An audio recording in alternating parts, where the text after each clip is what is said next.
Hello, welcome back. We got episode 21 of Things DIORPIUM wants you to hear. This is my third time recording this shit, bro. If this shit does not work, I'm gonna freak the fuck out. But, we got a good amount of things I want to talk about today. We got 11 things specifically. I'm just gonna get right into it because I don't know why the fuck this shit cutting out. But number one, Armin versus George rematch in RAF is this weekend. It was supposed to be, it was originally rescheduled through the Hype promotion, but yeah, no, that fell through. George pulled out. Probably got a better offer by Raf. It is what it is. Now it's this weekend. I'm excited.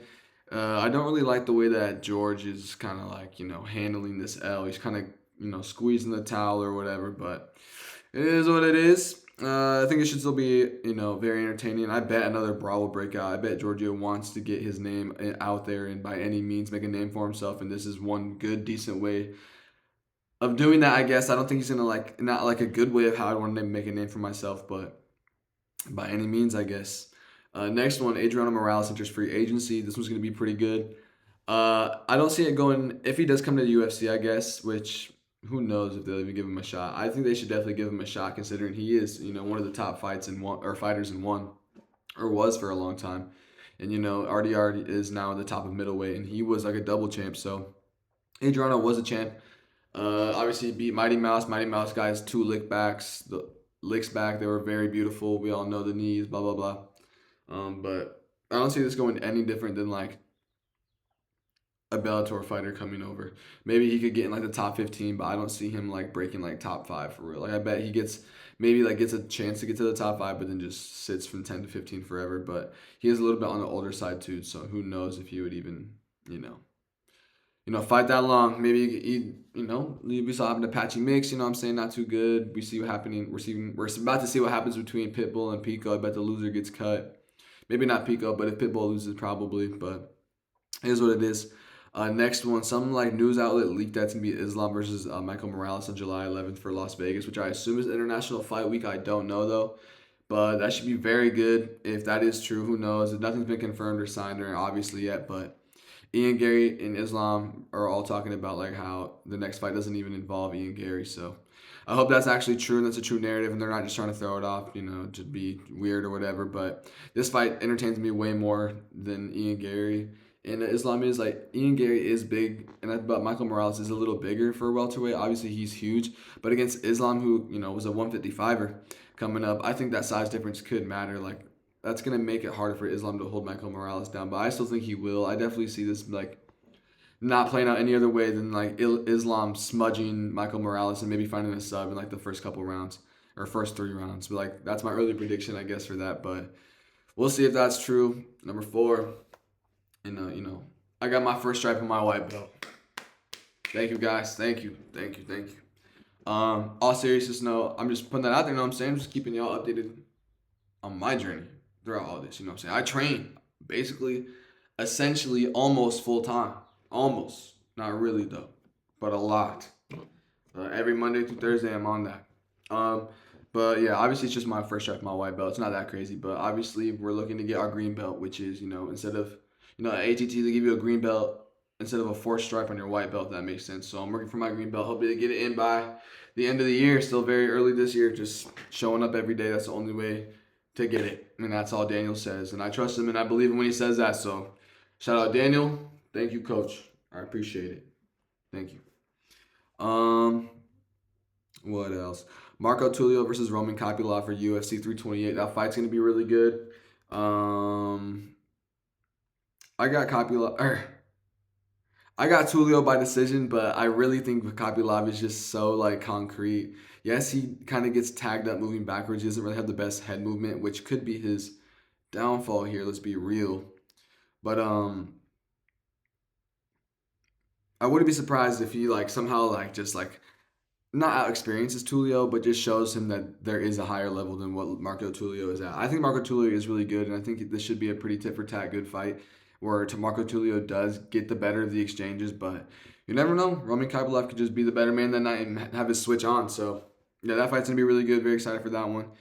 Next one, Volkov versus Cortez Acosta. Waldo, obviously probably a title eliminator. They got some fights to wait for. Obviously, you got Alex Pereira and Cyril Gane at the White House for the interim belt, and then the winner of that has to fight Tom after his eye shit goes on. So, they're going to have to wait, but that's still a good fight to have. Let's be real. I think Volkov by decision probably is the move, but I do want Wilder to win. I can't switch up on my, my Dominican brother right here. I'm gonna go Waldo by decision. I don't see them like sleeping each other. I could say them both playing the distance and this being pretty boring and floating into a decision. Not gonna lie, I'm not very like ultra hyper. I'm like this is like a barn burner, blah blah blah. But this is still like one of the highest level fights we're gonna get at heavyweight. In that speaks for itself. But that's that. Next one, Dana White and Eddie Hearn. They're gonna have a boxing match. Not for real. There's nothing like for real like in the talks that I know of that anyone's talked about, but. This obviously all stems from them beefing because Dana White's entering the boxing scene and, whatever they signed Conor Ben, blah, blah, blah. And also Tom Aspinall signed to Eddie Hearn as, like, under his agency. So, obviously, Eddie Hearn's going to be negotiating for Tom and, basically trying to show him, explain to him what his worth is. So, obviously trying to bring him better money, be more of a better negotiator, blah, blah, blah. He's basically just in his agency. So, he's going to be taking care of him. And that probably pisses Dana off considering they have beef with each other and that's his heavyweight champion. But we'll see how this all plays out. But like I said, this all kind of came down to them talking about boxing each other, which would be pretty insane, not going to lie. But I don't know. I'm going to go with Dana if that does happen. But just because I can't switch up. But I really feel like Eddie Hearn will probably do it. But, I'm here to show my loyalty to the UFC. You know what I'm saying? So going Dana. And I will be there to break that down when that happens.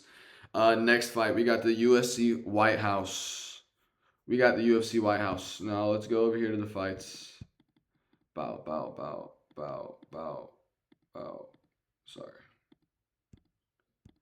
Here we are. Diego Lopez, Steve Garcia. I really want to go with Steve Garcia, but this is truly a pick 'em.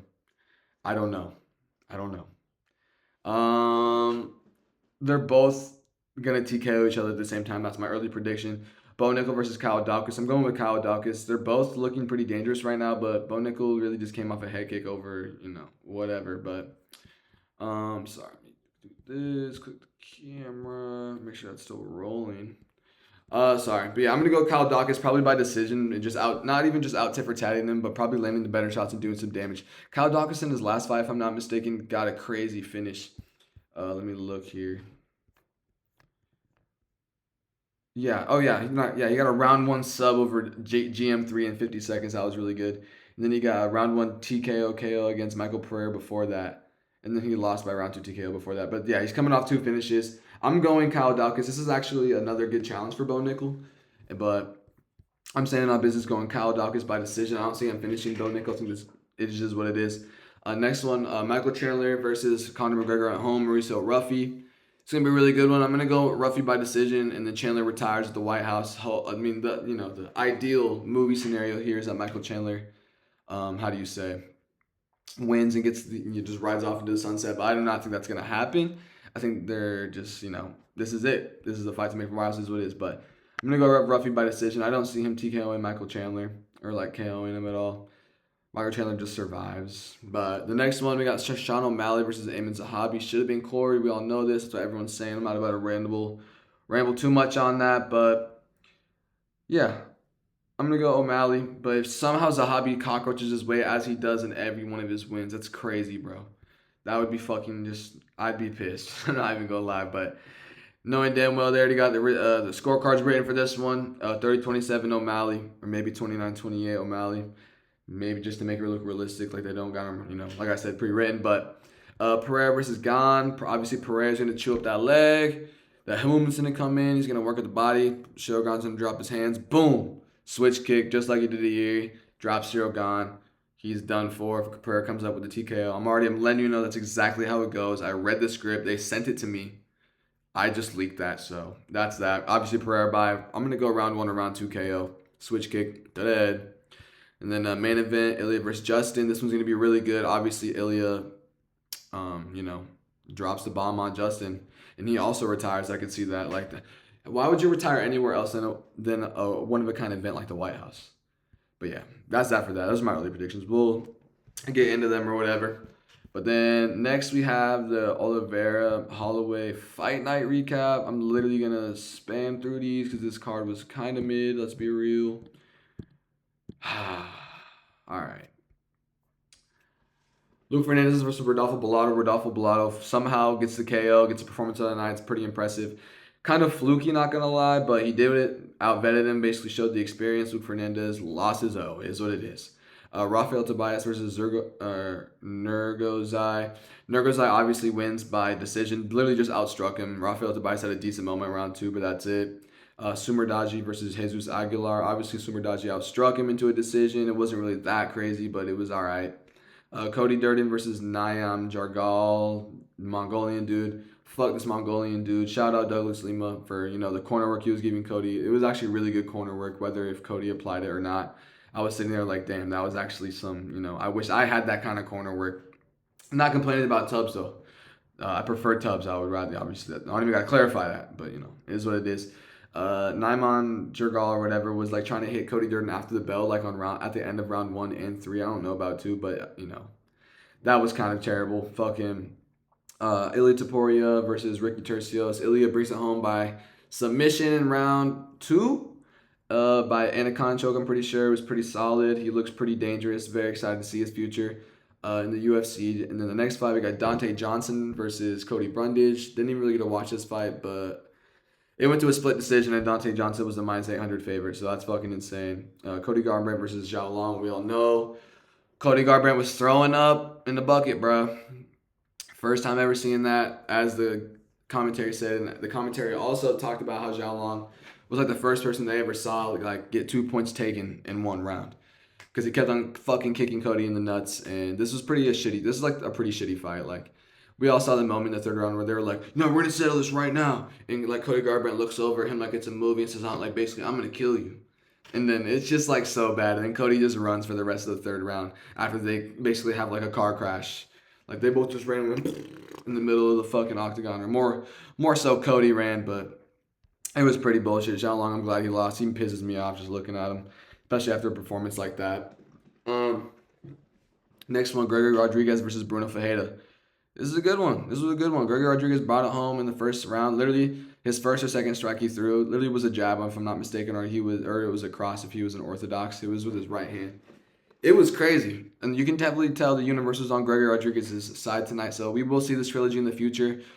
Whether, Bruno Ferreira gets a couple wins, or Gregory Rodriguez gets a loss, or somehow they just meet each other closer in the rankings, maybe higher up in the future. I would definitely love to see this trilogy. It's a guaranteed first round KO, so that would sell. So congratulations to Gregory Rodriguez. That was a really good performance. The racist streak of Drew Dober continues.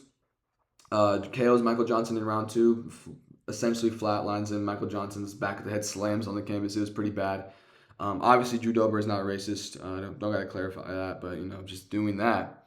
But I met him in UFC Iowa. Very nice guy.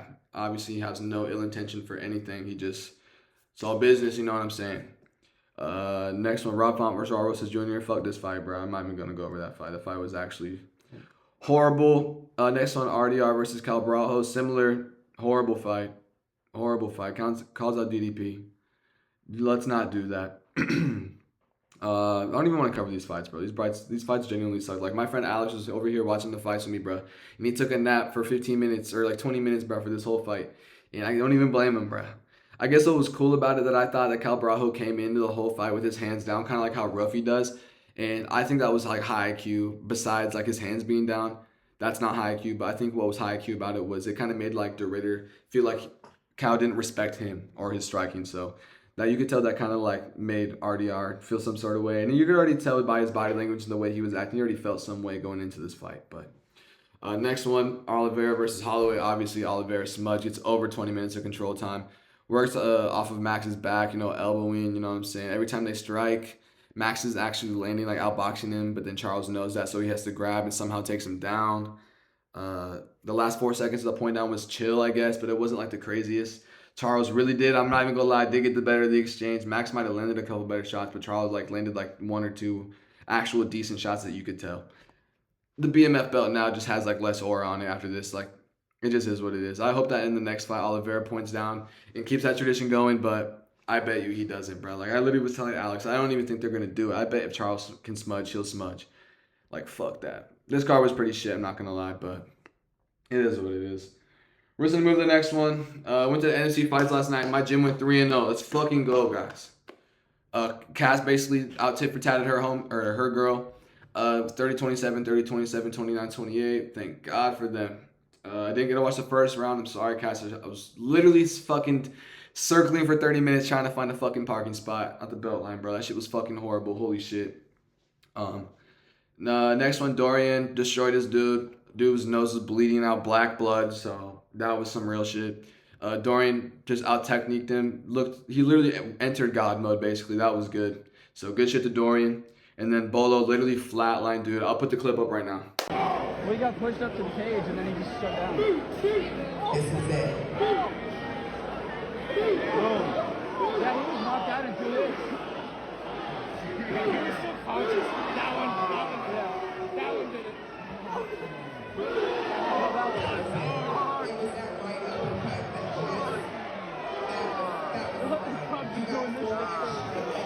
Beautiful. That right uppercut that sleeps him and all those like 4 or 5 unanswered shots after he was already out on his feet. He's literally up against the cage. Bolo's punches are holding him up. What's going on? I don't know.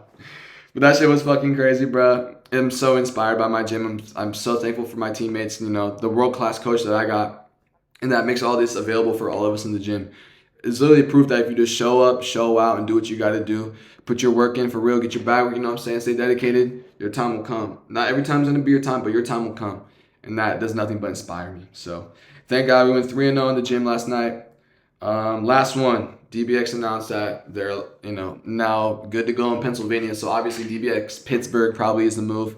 I was literally talking to Corey, bro. He was right next to me. I'm out watching the Dorian's fight. I look at Corey, I'm like, oh, Corey. Yes, sir. Talking to him about the Rob Perez interview and stuff. He says he's going to peep it. Corey, you better peep it. And you better know I'm going to get an interview with you. As soon as they announce the Atlanta fight for your main event, I'm coming, bro. I'm going to hunt you down and get an interview, bro. And I want it to be in person, but it might be better over Zoom because I don't have all the gear right now. But just know that I'm coming for that. But obviously DBS Pittsburgh probably sounds cool. I'm glad that they're finally going to more, you know, areas that, I mean, they've already been accepted in a bunch of states like South Carolina, Georgia, Texas, Florida, no, Pittsburgh or Pennsylvania, so this should be good. I'm going to end it here. I'm very scared that this recording is just going to stop. I don't know why it's been doing that. So if you guys enjoyed, thank you guys so much. I appreciate it.